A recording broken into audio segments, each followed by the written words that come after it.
नमस्कार दोस्तों। आज हम पढ़ेंगे प्योर रोटेशनल रमन स्पेक्ट्रा के बारे में। तो जो टॉपिक आज हमने पढ़ना है मैं आपको क्विक रिव्यू दे देता हूं। तो प्योर रोटेशनल रमन स्पेक्ट्रा पढ़ना है, फिर हम एनर्जी देखेंगे कि रमन स्पेक्ट्रा में इन रोटेटिंग केस क्या आती है, फिर हम सिलेक्शन रोल देखेंगे रोटेशनल रमन स्पेक्ट्रा का, ठीक है। फिर हम रमन शिफ्ट देखेंगे, रमन शिफ्ट किस में, प्योर रोटेशनल स्पेक्ट्रा में। और कुछ हमारे important points regarding homonuclear and heteronuclear molecules, whether they will show rotational spectra of infrared और रमन, ठीक है। तो ये आज हमने करना है, तो बिना समय गंवाए स्टार्ट करते हैं हम अपना टॉपिक। तो देखो प्योर रोटेशनल रमन स्पेक्ट्रा, देखो आपको यदि ध्यान हो मैं आपको बता दूं हमने क्या पढ़ा था, हमने प्योर रोटेशनल स्पेक्ट्रा पढ़ा था, रमन नहीं पढ़ा था। ध्यान से सुनना मैं क्या कह रहा हूँ। तो प्योर रोटेशनल स्पेक्ट्रा जो हमने पढ़ा था, जिसको हम माइक्रोवेव स्पेक्ट्रा भी बोलते हैं, क्या बोलते हैं, माइक्रोवेव स्पेक्ट्रा। ध्यान से समझना मैं क्या कह रहा हूँ, क्या बोलते हैं, माइक्रोवेव स्पेक्ट्रा भी बोलते हैं या microwave spectroscopy. Pure rotational spectra में मॉलिक्यूल रोटेट करता है और वो क्या किस फॉर्म में इलेक्ट्रोमैग्नेटिक एनर्जी रिलीज करता है, माइक्रोवेव इमिट और एब्जॉर्ब वो कर सकता है यदि मॉलिक्यूल रोटेट करे। और एक और कंडीशन थी, मॉलिक्यूल क्या होना चाहिए, मॉलिक्यूल के पास परमानेंट डाइपोल मूवमेंट होना चाहिए। क्या होना चाहिए, परमानेंट डाइपोल मूवमेंट होना चाहिए, ठीक है, ये कंडीशन थी। लेकिन जिन मॉलिक्यूल के पास परमानेंट डाइपोल मूवमेंट नहीं होता है ना, जैसे हमारे पास H2 है ना, N2, ये जैसे क्या है, होमोन्यूक्लियर मॉलिक्यूल्स हैं, इनके पास परमानेंट डाइपोल मूवमेंट नहीं है, लेकिन ये रोटेट करते हैं, तो ये स्पेक्ट्रा रिलीज करेंगे। देखो यदि इन मॉलिक्यूल में मैं क्या कर दूं, ध्यान से समझना मेरी पूरी बात मैं क्या कह रहा हूँ। यदि इन मॉलिक्यूल्स में ये डाइपोल मूवमेंट तो इनके पास नहीं है, तो यदि मैं इनमें डाइपोल मूवमेंट क्या कर दूं, इंड्यूस कर दूं, तो ये क्या हो जाएंगे, पोलराइज्ड हो जाएंगे। तो तब ये रमन स्पेक्ट्रा, तब ये रोटेशनल स्पेक्ट्रा शो करेंगे यदि ये रोटेट करेंगे। लेकिन उस केस में हम क्या बोलते हैं इनको, प्योर रोटेशनल रमन स्पेक्ट्रा। समझ में है मैं क्या कह रहा हूँ। जिन मॉलिक्यूल के पास परमानेंट डाइपोल मूवमेंट नहीं होता, परमानेंट डाइपोल मूवमेंट नहीं होता और वो रोटेट करते हैं, तो वो क्या शो करेंगे, प्योर रोटेशनल रमन स्पेक्ट्रा, ठीक है। तो ये है। तो देखो हमने रमन स्पेक्ट्रा के बारे में मैंने आपको बताया था। तो रमन लाइन्स हमें मिलती है रेल लाइन के दोनों साइड, जैसे आप देख सकते हो, ठीक है ना। अब ये हमारे पास क्या है, रेले लाइन है, जिसको हम एक्साइटिंग लाइन भी बोलते हैं, और ये स्टोक लाइन है, ये एंटी स्टोक लाइन है। इनको हमने बिल्कुल बाकायदा डिटेल में स्टडी किया हुआ है, आप प्रीवियस लेक्चर्स में देखेंगे तो आपको पता चलेगा, ठीक है ना। तो ये चीज़ है, तो ये चीज़ हमने पढ़ी है। तो देखो दो वाइब्रेशनल स्टेट यदि मेरे पास है ना, मान लो मेरे पास है V इज इक्वल टू 0 है, V इज इक्वल टू 1 है, तो इनके पास क्या होगा, रोटेशनल एनर्जीज होती हैं, रोटेशनल स्टेट्स होते हैं दो वाइब्रेशनल स्टेट्स के बीच में, ठीक है ना।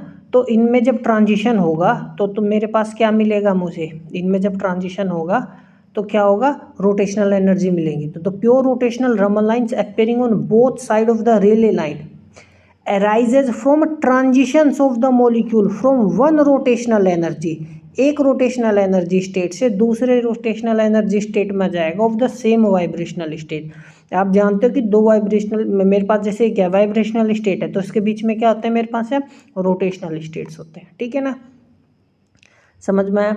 अब देखो रोटेशनल एनर्जी क्या होती है किसी भी लीनियर मॉलिक्यूल की, हम भली भांति जानते हैं। अब देखो मैं आपको बात बता दूं, ये जो मेरे पास ये लाइन्स आप देख रहे हो ना, यही है मेरे पास रोटेशनल लाइन्स। ये मेरे पास बीच में क्या है, एक मेन एंटी स्टोक लाइन है, और ये क्या है, ये मेरे पास है रोटेशनल लाइन्स, ये मेरे पास रोटेशनल लाइन्स है, ठीक है ना। ये बात ध्यान रखना। जब हम इसको अंडर लो रिजोल्यूशन देखेंगे तो मेरे पास एक क्या मिलेगी, रेले लाइन मिलेगी, एक स्टोक लाइन मिलेगी, एक एंटी स्टोक लाइन मिलेगी मेरे पास, ठीक है ना। लेकिन जब अंडर हाई रिजोल्यूशन देखेंगे तो मुझे क्या मिलेगा, यहाँ पे रोटेशनल लाइंस भी मिलेंगी, ठीक है। आप प्रीवियस लेक्चर्स आप देखोगे तो आपको चीज़ें बहुत समझ में आएंगी, मैंने बहुत चीज़ें डिस्कस की हैं। तो देखो रोटेशनल एनर्जी हमारे पास लीनियर मॉलिक्यूल की ये होती है, रोटेशन स्पेक्ट्रम में मैंने इसको डिराइव भी किया था, हमने पढ़ा था, जहाँ पे बी क्या होता है, रोटेशनल कांस्टेंट होता है हमारे पास। बी क्या होता है, एच कट स्क्वायर अपॉन में 2i, या मैं एच का वैल्यू यहाँ पे एच कट क्या होता है हमारे पास, रिड्यूस्ड प्लैंक कांस्टेंट होता है, जिसका यदि मैं वैल्यू रखूँ तो मेरे पास ये आ जाएगा। तो ये देखो क्या है, जूल में है। यदि मैं वेव नंबर की टर्म्स में निकाल लूँ, जे मेरे पास क्या है, रोटेशनल क्वांटम नंबर है। अब देखो यदि वेव नंबर की टर्म्स में निकालूं तो हमें क्या करना होता है, जो हमारे पास एनर्जी होती है हम उसको किससे डिवाइड करते हैं, h से डिवाइड करते हैं, ठीक है ना। अब देखो बी मेरे पास रहेगा तो सेम फॉर्म वही, लेकिन बी अब यहाँ पर किस में है, बी मेरे पास किस में आ जाएगा, वेव नंबर में। देखो जब मैं इसको h से डिवाइड करूँगा ना, एक h से h कटेगा और एक c बचेगा, तो सिंपली ही आ जाएगा मेरे पास, ठीक है ना। समझ में आया ये चीज़। तो ये मेरे पास वेव नंबर के टर्म्स में मेरे पास रोटेशनल कांस्टेंट ये होता है, जूल के टर्म्स में ये होता है, फॉर्म मेरे पास वही रहेगी एनर्जी की। अब देखो बात करते हैं यदि सिलेक्शन रूल की, तो देखो इन माइक्रोवेव स्पेक्ट्रोस्कोपी, या हम कहें प्योर रोटेशनल स्पेक्ट्रा, सिंपली जब हमने पढ़ा था, रमन की बात नहीं कर रहा मैं भी, प्योर रोटेशनल स्पेक्ट्रा या माइक्रोवेव स्पेक्ट्रोस्कोपी जब हमने पढ़ा तो हमारे पास सिलेक्शन रूल क्या था, ये था जो हम ऑलरेडी पढ़ चुके हैं, +-1। लेकिन रमन स्पेक्ट्रोस्कोपी में हमारे पास देखो क्या सिलेक्शन रूल होता है, del j is equal to 0 +-2, ठीक है। तो ये है इंपॉर्टेंट जो आपको ध्यान रखना है, क्योंकि हम रमन स्पेक्ट्रोस्कोपी पढ़ रहे हैं, रोटेशनल रमन स्पेक्ट्रोस्कोपी, ठीक है ना। तो देखो डेल जीरो क्या है, डेल जीरो का मतलब देखो जे क्या है, rotational quantum rotational energy states को ही तो शो करता है ये, ठीक है ना। और डेल जे का मतलब हुआ रोटेशनल एनर्जी में कोई चेंज ही नहीं आया, तो represents no change in the molecular energy and hence we obtain Rayleigh line. तो रेले लाइन हमें कब मिलती है, जैसे मेरे पास कोई मोलिक्यूल होगा और मैंने यहाँ से कोई लाइट डाली जिसकी फ्रीक्वेंसी क्या है, म्यू फ्रीक्वेंसी की लाइट आई है ना। और वो म्यू फ्रीक्वेंसी की लाइट क्या कर सकता है, स्कैटर कर सकता है, समझ में आया। और वो लेस देन म्यू भी कर सकता है, म्यू से कम फ्रीक्वेंसी और मोर देन म्यू, है ना। ये पार्टिकल जो है, जो इंसिडेंट फ्रीक्वेंसी है, तो 3 केस बनेंगे, उतनी फ्रीक्वेंसी की लाइट इंसिडेंट कर देगा तो हमारे पास रेले लाइन का केस होता है। यदि लेस देन फ्रीक्वेंसी आई है तो मेरे पास क्या होगा, स्टोक लाइन हम कहते हैं। यदि मोर देन इंसिडेंट फ्रीक्वेंसी की लाइट स्कैटर हुई है तो एंटी स्टोक लाइन होती है, समझ में। तो डेल जीरो का मतलब सिंपली क्या है, रोटेशनल एनर्जी में कोई चेंज नहीं हुआ है, तो रोटेशनल एनर्जी में कोई चेंज नहीं आया तो वही हमारे पास एनर्जी स्कैटर हो जाएगी, जिसको हम क्या बोलेंगे, रेले लाइन। तो डेल जीरो का केस हमारे पास क्या होता है, रेले लाइन का केस होता है, ठीक है। बात करते हैं del j is equal to +-2 की, रमन लाइन यही होता है, यही हमें शो करता है रमन लाइन। ये देखो एक एग्जाम में क्या पूछा गया, ये हमारे पास सिंपली 4 दे दिए, ये केस दिया हमें, है ना, इस तरीके से ये बना के दे दिया।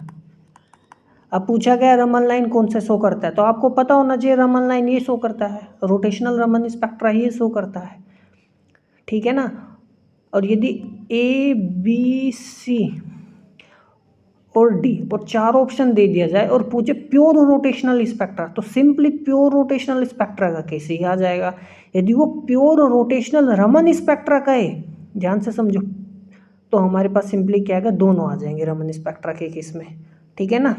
समझ में आ रहा मैं क्या कह रहा हूँ, तो इसलिए आपको ध्यान रखना है। अब देखो ध्यान से, तो डेल जे मेरे पास पॉजिटिव हो सकता है, डेल जे मेरे पास नेगेटिव हो सकता है। तो पॉजिटिव कहने का मतलब क्या है, मेरे पास लोअर, मान लो 2 से कहाँ चला गया मॉलिक्यूल, 4 में गया है, तो इनिशियल स्टेट कितनी थी 2, फाइनल स्टेट कितनी है 4, तो फाइनल में से इनिशियल घटाएंगे +2 ही तो आएगा। तो यानी जे में से किस में गया, J+2 में गया है, समझ में। तो लोअर एनर्जी स्टेट जे होगी और अपर एनर्जी स्टेट क्या होगी, J+2, तभी क्या आएगा। तो देखो मॉलिक्यूल अभी किस में है, लोअर एनर्जी स्टेट से जब जाता है तो स्टोक लाइन मिलती है। मैंने कल भी आपको ये बात बताई थी कि ये ध्यान रखना, स्टोक लाइन कब मिलती है, जब लोअर एनर्जी स्टेट से जाता है, क्योंकि आपको ध्यानों में बताया था आपको कि स्टोक लाइन की इंटेंसिटी सबसे ज़्यादा होती है। तो इंटेंसिटी इसकी सबसे ज़्यादा इसलिए तो होती है क्योंकि मॉलिक्यूल लोअर एनर्जी स्टेट में होता है ऑर्डिनरी टेम्परेचर पर, तो वो लोअर स्टेट में है तो वो आसानी से ट्रांजिशन कर जाएगा ऑर्डिनरी टेम्परेचर पर और इंटेंसिटी हमें मिलेगी। ऑर्डिनरी टेम्परेचर पर मॉलिक्यूल हायर स्टेट में होता नहीं है तो कोई लाइन नहीं मिलती, तो एंटी स्टोक लाइन हमें वीक मिलती है। समझ में आया मैं क्या कह रहा हूँ। तो एंटी स्टोक लाइन जो हमें मिलती है ना, वो कब मिलती है, जब मॉलिक्यूल ऑलरेडी एक्साइटेड स्टेट में हो। देखो J+2 से किस में आ गया, J में आ गया, तभी तो डेल J-2 आएगा। तो एक्साइटेड स्टेट में जब मॉलिक्यूल होता है तो एंटी स्टोक लाइन मिलती है, लोअर एनर्जी स्टेट से एक्साइटेड में जाएगा तब हमें स्टोक लाइन मिलेगी। तो ये बहुत इंपॉर्टेंट बात मैं बता रहा हूँ, आप ध्यान रखना, प्रीवियस लेक्चर्स आप देखोगे तब समझ में आएगा, ठीक है। अब देखो ये मेरे पास केस हो गया, ये जे मैंने लिया है 0 1 2 3 4 5 6 7 तक लिया है, ठीक है ना। देखो यहाँ पर अभी क्या हुआ है, एक्साइटेड स्टेट से किस स्टेट में आ रहा है, लोअर स्टेट में आ रहा है। तो जब एक्साइटेड स्टेट से लोअर स्टेट में आ रहा है ना मॉलिक्यूल, तो मेरे पास क्या होगा, एंटी स्टोक लाइन्स आएंगी। समझ में आया। अब आप देख सकते हो 2 से किस में आया, 0 में आया, है ना। अब देखो 3 से किस में आया, 1 में आया, 4 से किस में आया, 2 में आया, 5 से किस में आया, 3 में आया, है ना। तो ये मेरे पास लाइन मिली है। आप इंटेंसिटी देख सकते हो, धीरे धीरे ऐसे मैक्सिमम होता है, फिर हमारे पास क्या होता है, मिनिमम जाता है। ये भी मैंने आपको चीज़ें पढ़ा रखी हैं। आप पीयर क्यू आर ब्रांच में जाओगे इंटेंसिटी डिस्ट्रीब्यूशन वाले लेक्चर में, तो आप समझ पाओगे, ठीक है ना।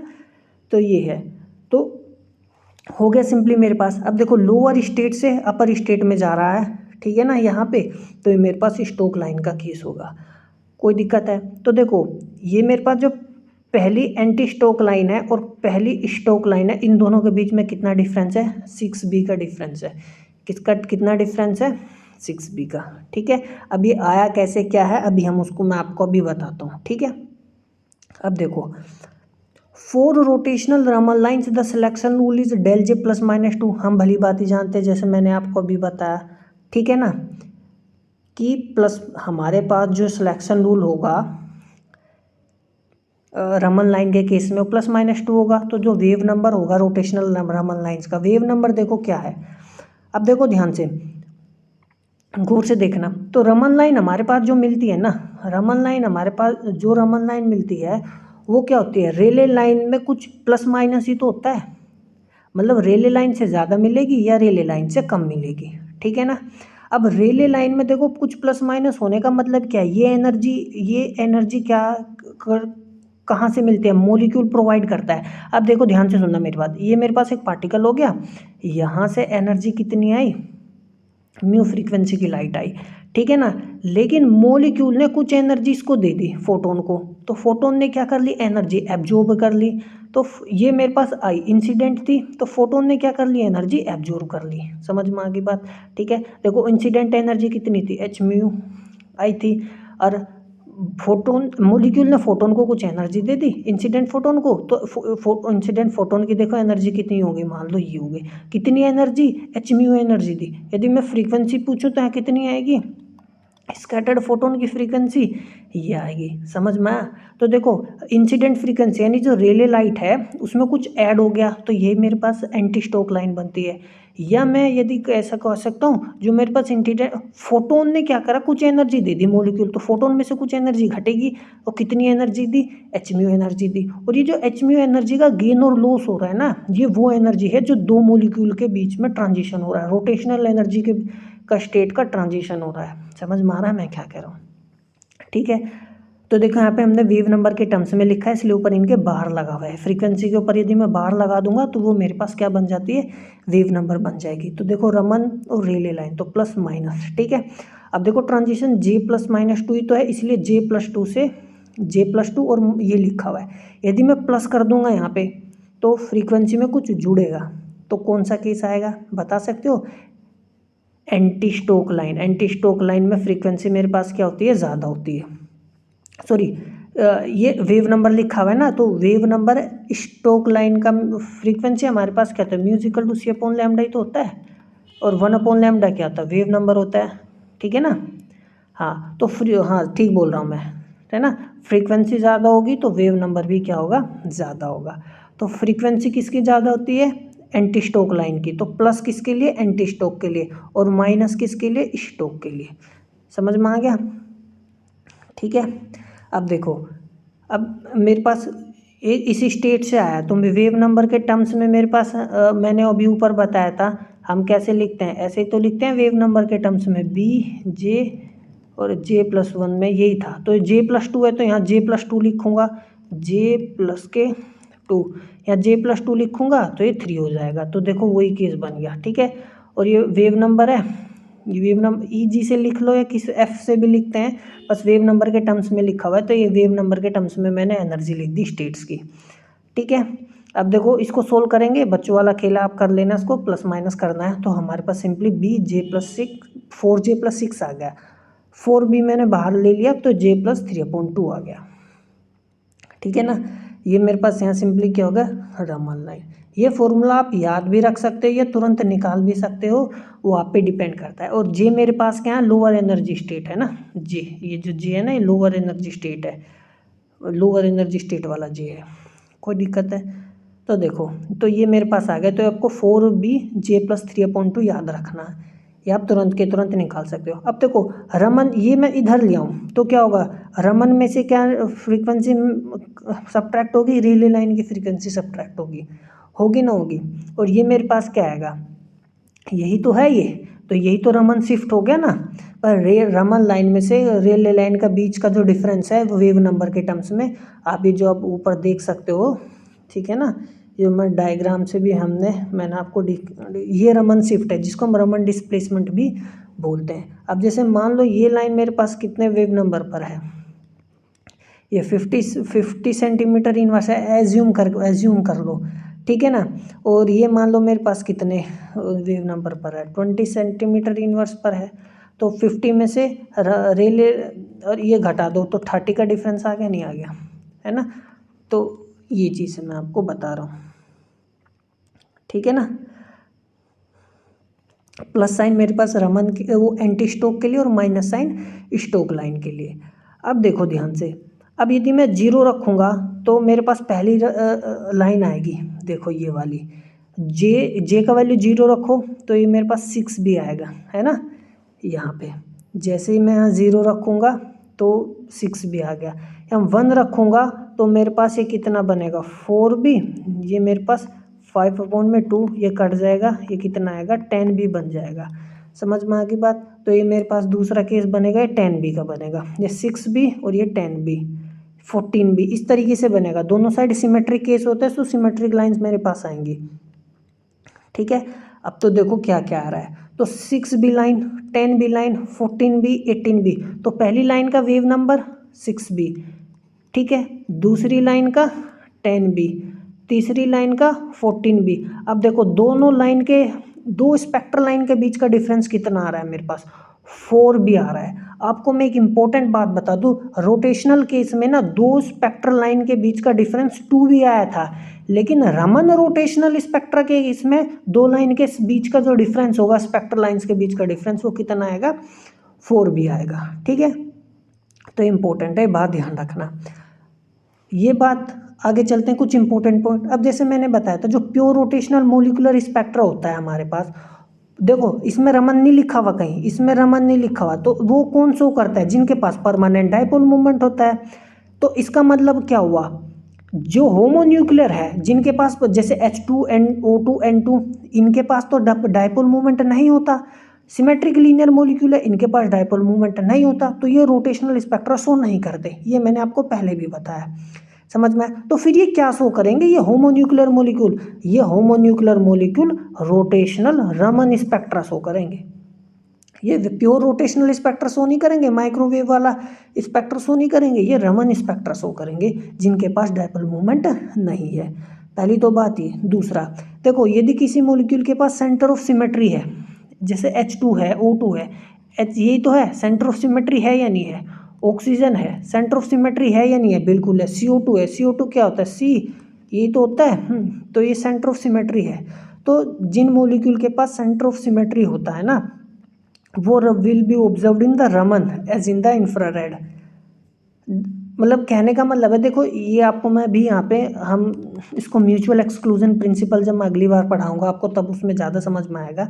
बस कहने का मतलब ये, जिनके पास सेंटर ऑफ सिमेट्री होता है ना, उनका स्पेक्ट्रा ना न्यूक्लियर स्पिन अफेक्ट करती है। बस आप अभी इतना ही ध्यान रखो, और कुछ ज़्यादा ध्यान रखने की आवश्यकता नहीं है, ठीक है। दूसरा, जो ऑक्सीजन है और CO2 मोलिक्यूल्स है, और जैसे मैंने बताया न्यूक्लियर स्पिन उनका स्पेक्ट्रा क्या करती है, अफेक्ट करती है, और ये रमन स्पेक्ट्रा शो करते हैं, क्योंकि ये हमारे पास क्या है, इनके पास डाइपोल मूवमेंट नहीं है, तो रमन स्पेक्ट्रा शो करेंगे हमारे पास, ठीक है ना।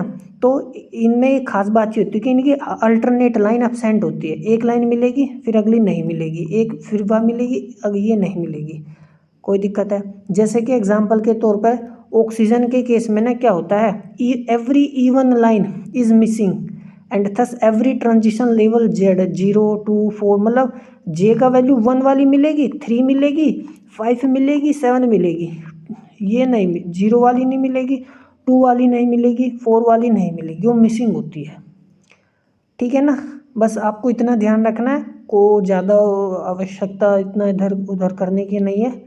तो ये हमारे पास था, आप इसको एक बार और रिवाइज करोगे, पढ़ोगे तो चीज़ें समझ में आ जाएंगी, ज़्यादा टिपिकल नहीं है। ठीक है ना, तो मिलते हैं अगले लेक्चर में, तब तक पढ़ते रहिए। नमस्कार।